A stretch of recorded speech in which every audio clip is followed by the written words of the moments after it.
Welcome to the Communicationdiva podcast, episode 7.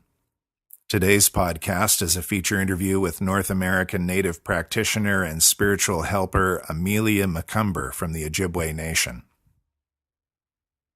One of Millie's teachings is that communication between people first happens through the meeting of spirits, not through words or gestures, but through intuition. One of the many quotes attributed to Albert Einstein is that the only really valuable thing is intuition. Last week in the capital city of Canada, representatives of the Conservative government met with First Nations chiefs from across Canada to discuss resolving the terrible conditions in which many First Nations people still live, particularly those living on remote reserves. Prime Minister Stephen Harper had to leave the 7-hour meeting early in order to fly to Switzerland for the annual economic summit in Davos. So the PM couldn't even fit 7 hours into his schedule for an enormous human rights issue that has plagued Canada for over 100 years. I wonder what Millie and Albert would intuit from that.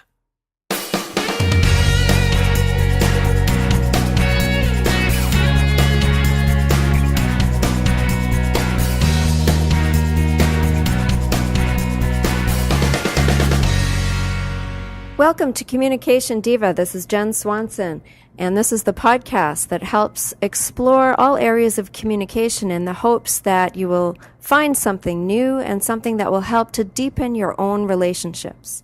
And I'm excited today because my featured guest is Millie McComber, known as Millie, and she is a North American native practitioner and spiritual helper.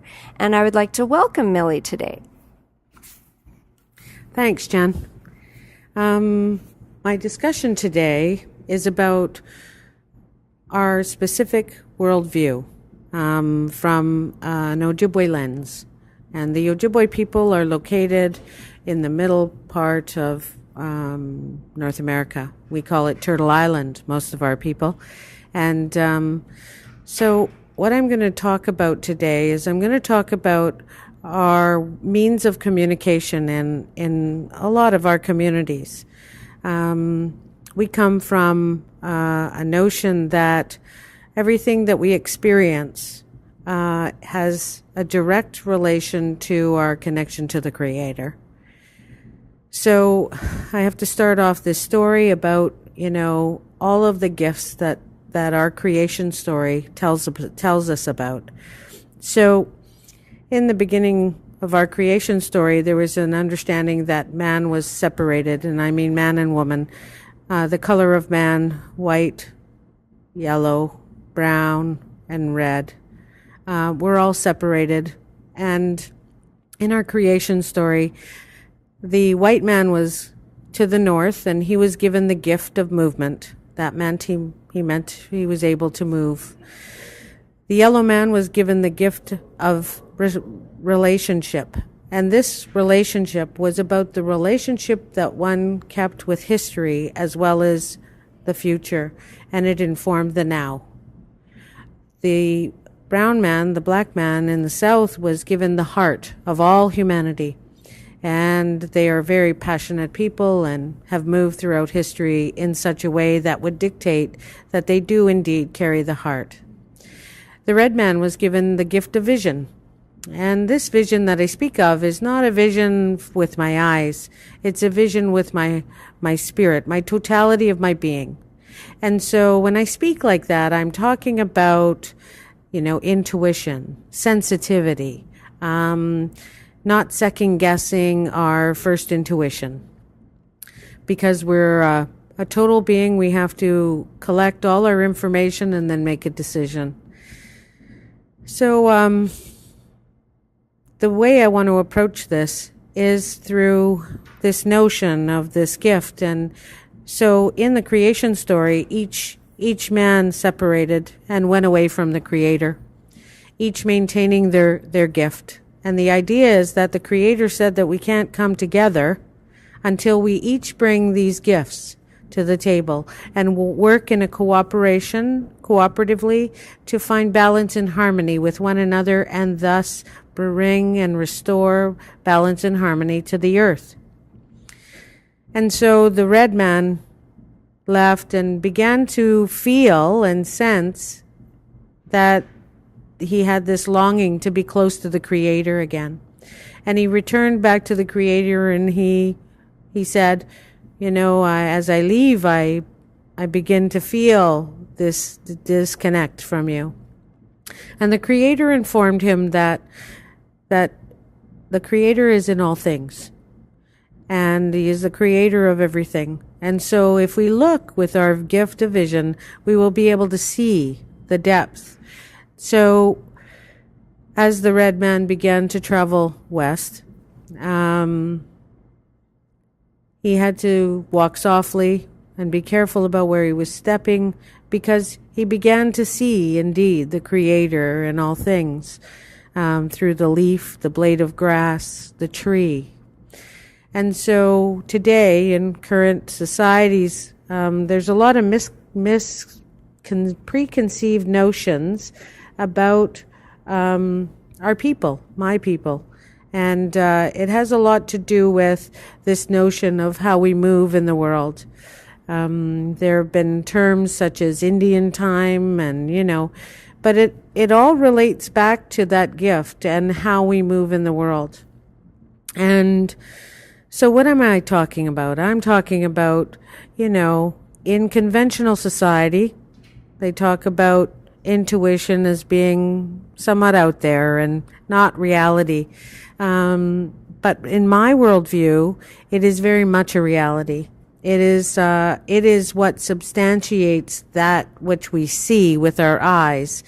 And so what I'm referring to is, in conventional thought, it is known that maybe we have a sphere around us that is our personal sacred space, and generally they suggest that it's, our arm's length apart, that would be our sacred space, and, that would be our sphere of understanding. In our understanding from Ojibwe worldview, our spirit is not only conducted with that kind of energy, it also has other aspects to the vision that are incorporated in our worldview. And one of these is, the dreaming spirit. The dreaming spirit is a part of our dream world that would suggest in Western culture that it wasn't real.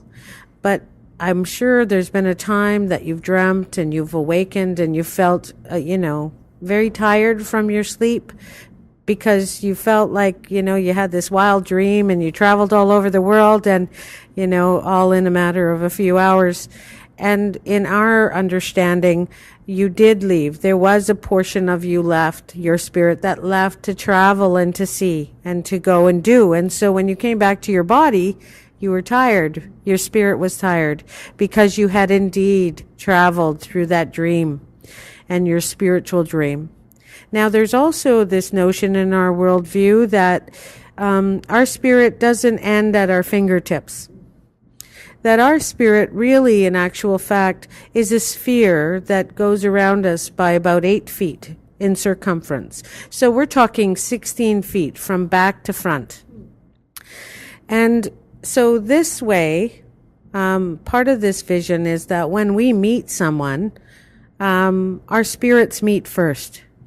So ideally, we would be about 16 to 20 feet away, depending on how much spiritual energy and how much of the gift you carry.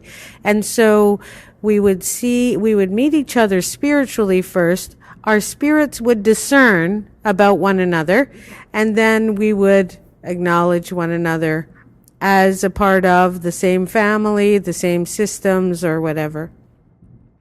So what I'm talking about here is I'm talking specifically about a totally non-Western ideology, a new way to examine our sacred space and understand that communication is held in many different ways and in many different worldviews.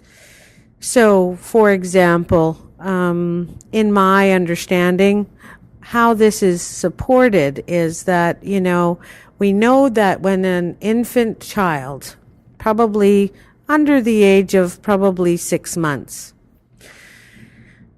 they can begin to examine their world. But the notion is that because they are born and they are new to this world, it is a new experience. When in fact, in our ideology, that spirit, that child of that spirit, is still connected to the other world, the spiritual world, the dimension where the Creator sends that child into life and blesses it with its family. And so the notion is that this spirit, the spirit of this little child, is very much aware of the spiritual essence of the energies around them. So sometimes a spirit, a child will identify or look at an individual that they're attracted to and will be mesmerized from a distance by this spiritual essence. Another way to confirm this is largely with an animal. Animals tend to won't come to a spiritual being who is not held itself in regard to that knowledge of the spiritual essence. And so these two aspects of our Western current society are also like little indicators. Another indication would be, for example, intuition. So much in the Western world we hear, oh, that's not real, But more and more, as we bridge the 21st century, we're beginning to rethink our theories about knowledge. And so when I say that that we begin to rethink, we're beginning to understand that our intuition and our gifts are not all that far off. It's kind of like that gut instinct, that first gut instinct when you meet someone and maybe they don't sit that right with you, but they look okay and they hold all the pieces in all the right places and they have all the documents. And so you go against that intuition and that first impression, they call it. Well, that first impression is really that circumference of our circles having met. Our spiritual essence. And you see, we carry that spiritual essence in all our domains. And so when I say, I recently had a colleague of mine who is practicing, he was going on a mission. He was a fill-in minister, and he was going into Native territory, and he asked me, he said, is there anything I should know? And I said, okay. I said, I'm going to tell you. I said, was this person a First Nations person? No, this person was a Western Canadian, born and bred, and very, very distinguished gentleman. But he recognized his limitations when it came to dealing with my people. And so he just asked me, he said, is there anything I should know? And I said to him, I said, yeah, there's one thing you might want to know. And he said, what's that? And I said, my people, or the people where I come from, tend to feel and experience at a spiritual level that is not necessarily practiced and understood by Westerners. And he said, what do you mean? And I said, for example, if you have any, preconceived notions or intentions, I said, that will be shown through your spiritual essence. So that spirit that travels around you at 8 feet circumference, is also meeting their spirit at an 8 feet circumference. So they can sense and feel the difference. And so when some people approach Native people to assist them in any way, they can sense their preconceived notions and judgments. And it's only because of this spiritual awareness through the gift of vision that we understand that this is a part of their world and our world. And the two are not meeting until now. So What is the indication that the two are meeting now? What is the indication would be is that one, you are a Westerner and clearly open to this possibility of communication. What I'm talking about is a communication that is a gift from God that we have limited in our Western framework of learning and teaching, and we have opted out of in terms of knowledge. And we've left it to one part of training, which is theological training and that sort. But with the bridge of the New Age and the coming of new ideas, this opportunity is out there. And all we need to do is ask and be asked and share our interpretation of this. Yeah, and I think that is done well through storytelling and through just meeting, one another in various places as well. As far as the communication, what can you talk about with regards to helping people to be more in tune with this meeting of the spirits? I think it really ties into, and I identify with, allowing people to start where they're at, and reaffirming who they are. So I self-identify as a native practitioner and a spiritual helper, but I really don't do it by myself. My community has given me that privilege to do this work in the communities. And so what do? I go and I sit with people who want to sit with me. And I can't sell this gift. This gift is not for sale. Never been, never will be. But I can trade it and barter it. And so the way it works is that I share my gift with the individual who comes to ask me for support, and I don't know this person and they don't know me. So it's really a trusting and open relationship. But if we go back to what I've said, then our spirits have already been acquainted and already meet. And most times it's my helpee or the person who's coming to receive support that is called to me.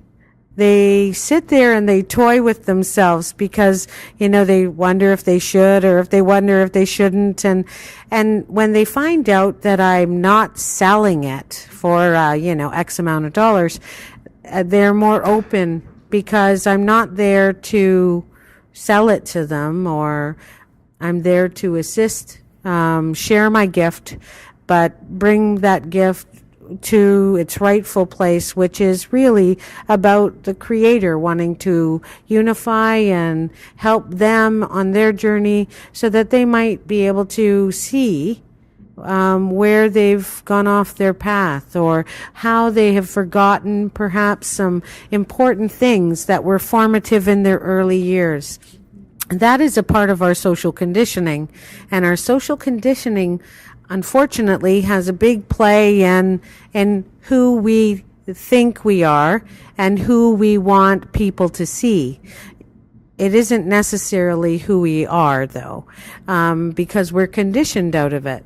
We're conditioned out of our sensitivities because the rational world says it's unreal. And but we're now at bridging an important stage in humanity where there's more openness and more availability at diverging ideas. You mentioned intuition, and I just wonder if there is more openness to relying on intuition, because we have been so versed in education and knowledge and putting things into little boxes for years and years, that I wonder if you see a movement towards more trusting of that intuition that we have. Like anything, it happens when we trust, okay? But trust doesn't come just because I will it. So education is important. We can't move in this world without having the signposts in front of us that we can acknowledge and respect. But at the same time, we can't forget who we are. And so when I talk about tuition and how tuition evolves, it evolves through, let's go back to the baby. So the baby, when he's born, he knows who he is. According to our mythology, the Creator had a talk with the spirit, and this spirit of this child chose its family, chose it knowing the circumstances that would come and befall it through its journey. But it was given a sacred mission, you see, and the sacred mission was for the community. You see, this gift that I have is only mine if I share it. It will be taken from me if I don't. If I try and gain some sort of advancement for self, some kind of grandiose notion that I'm the greatest, when in fact I'm human just like anyone else, a spiritual being having a human experience. And so, as I said, this young child comes into life, and it comes in the early stages of its infancy, remembering that vision, that talk with the Creator, and knowing and identifying with that sensitivity realm. So then intuition is there already when a baby is born. But do we learn to ignore it? Yes, I think we do, and primarily because part of our Western structures of education dictate that is not appropriate.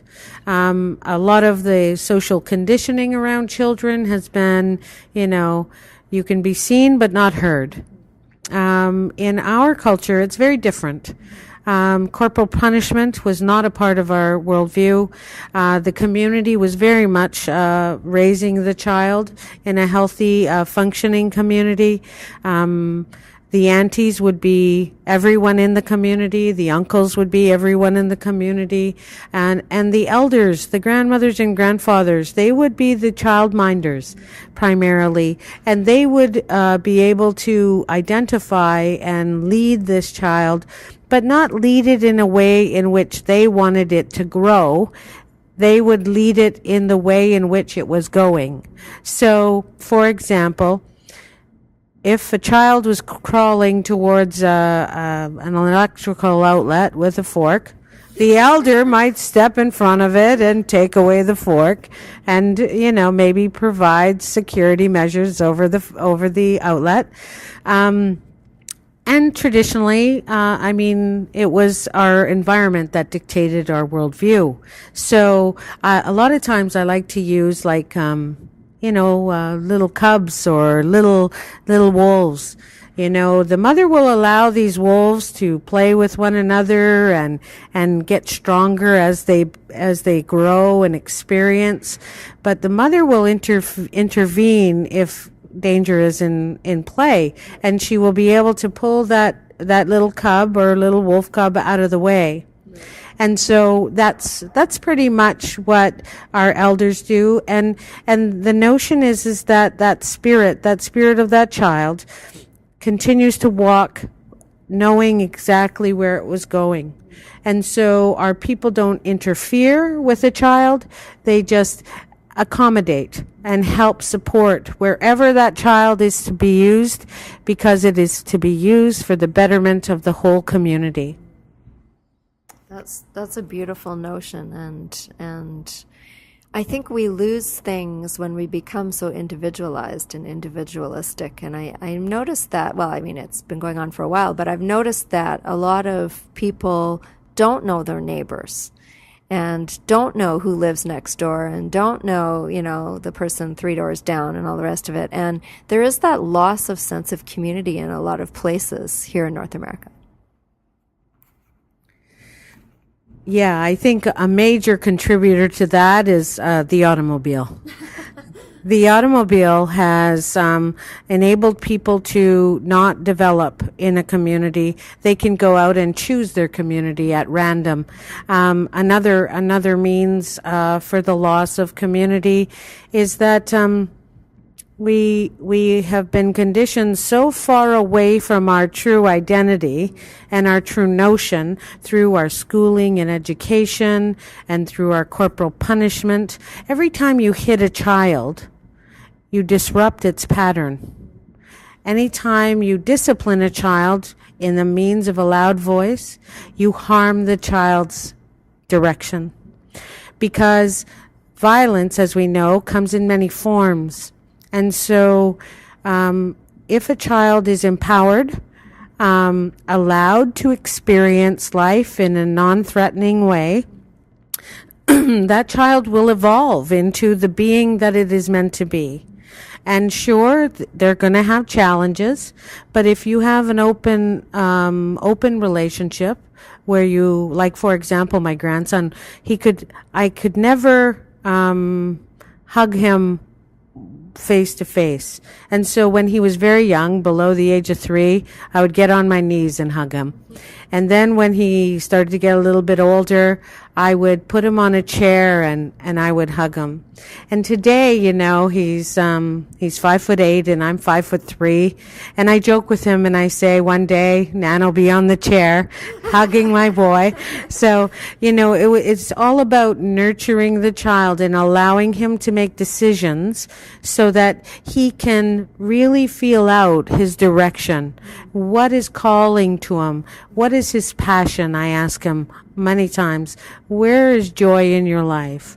And if that's where you bring happiness, because joy is about community. It is not about the individual. When joy becomes an individual act, it becomes a little, maybe perhaps narcissistic, because then the individual wants to experience it again and again and again. But true joy is a joy to be experienced within the group and in relationship with others. Yeah, and that's why I think communication is just key to so many aspects of humanity, is to be able to deepen those relationships and the communities that support those relationships too. If you have some word of advice for people who are listening, what would that be? Well, this is a tough one for you intellectuals, and because I'm going to suggest that the next time you have a hunch, the next time you have an intuition, I'm going to suggest that you follow it, and that let it follow through, and you will be amazed at what happens next. Because when we start to allow the notion of our intuitive abilities and our spiritual gifts to come to light, the blessings will continue to come and doorways will begin to open. For example, my grandson, he's an avid wrestler and he really enjoys wrestling. And he said, just the other day, he said, Nan, I would really like to explore wrestling. And in our culture, the power of our words, and especially when we're in community, in communion with someone else, when we talk about this kind of notion, it manifests because the universe and the powers are listening.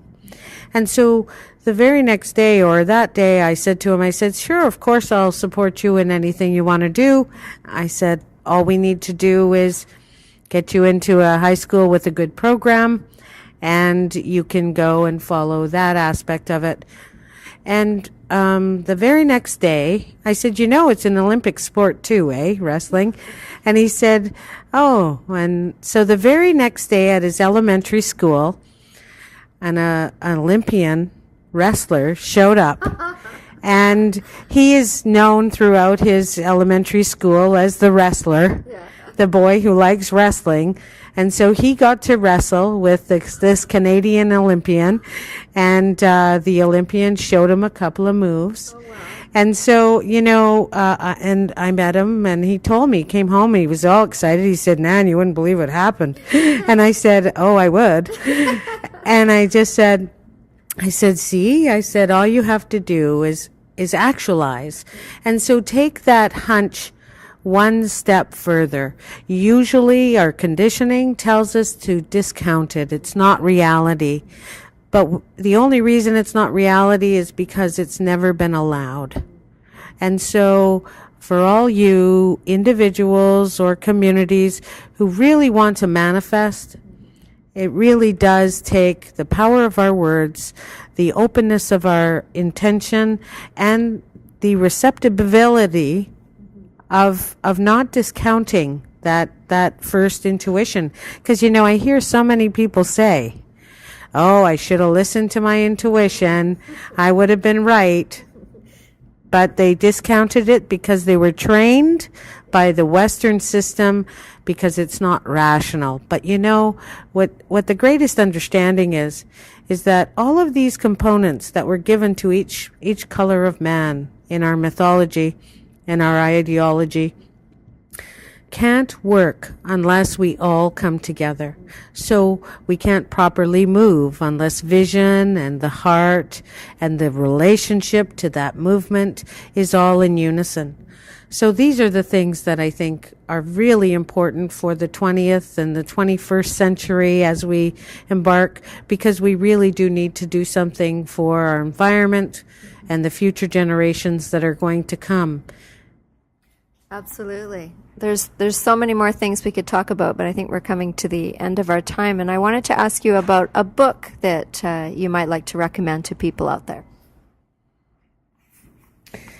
Yes, there's this scholar who is second generation theologian, lawyer, and he comes from our First Nations communities. His name is Vine Delora Jr. Today he is in Spirit World. He's been there for 2 years. But they've just celebrated the 30th anniversary of the release of God is Red. And the book is an overview of the Native view of religion. And but what I'm speaking about has really not a lot to do with religion. What I'm talking about is a way of communicating, a way of being open to communication that dispels the idea that the rational being is the superior being and the feeling capacity is not of any significance. Quite the contrary.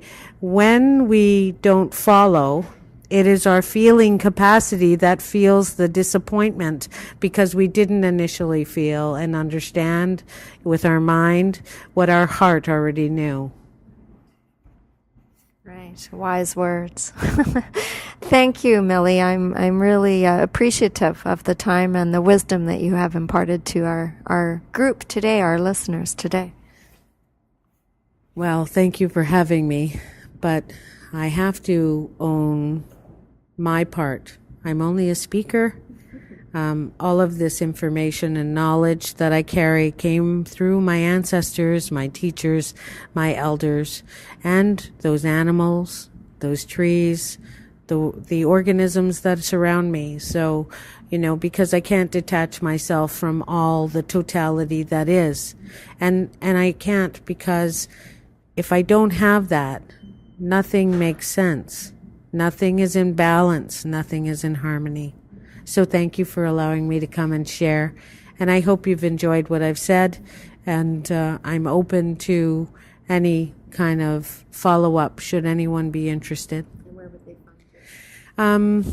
If they wanted to find me, if you wanted to hear more or even correspond, my email is Amelia McComber, AMELIA MCCOMBER at yahoo.ca, not yahoo.com, yahoo.ca, because I'm located in Canada. Thank you very much. Thank you, Millie. That's wonderful. So if you want to know more about Millie, I can put that link to her email and to the book on the show notes. That will be located at www.communicationdiva.com. And I encourage you to to check that out, and I'll have more information there. And I thank you very much for listening. Until next time, this is Jen Swanson. Bye-bye.